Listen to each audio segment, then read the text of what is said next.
In today's video, I'm going to teach you how to flip a layer horizontally or vertically in Photoshop.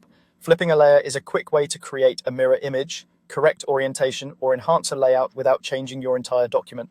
We'll keep it simple and precise so you get a clean result every time. Start by making sure you're working on the correct layer. Look to the Layers panel, usually on the right side of your workspace. Click the layer you want to flip so it's highlighted. You'll see the thumbnail and layer name become active. If you're not sure which one it is, toggle the visibility eye icon on and off to confirm you've got the right element. If the layer is locked, unlock it first by clicking the lock icon so the transform commands are available. With the correct layer selected, go to the top menu and choose Edit, then hover over Transform. From here, pick Flip Horizontal to mirror the layer from left to right.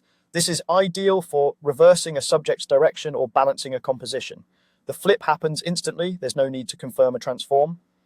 Take a moment to check the edges and alignment, especially if the flipped layer should line up with other elements. If you don't like the result, simply undo and try again. If you instead need the layer turned upside down, go back to Edit, hover over Transform, and choose Flip Vertical. This flips the layer from top to bottom.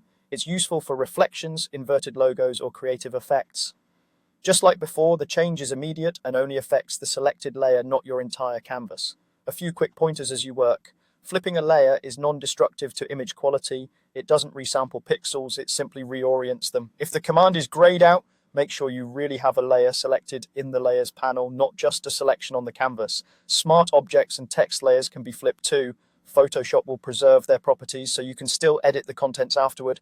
If you're flipping multiple elements that should move together, group them first or select the layers you want in the panel so they all flip at once. And remember, because this is layer-based, the rest of your design stays untouched. That's all there is to it. Select the layer you want, then choose Flip Horizontal to mirror left and right, or Flip Vertical to turn it upside down. With these two options, you can quickly refine composition, create symmetry, and get your layout looking just the way you imagined.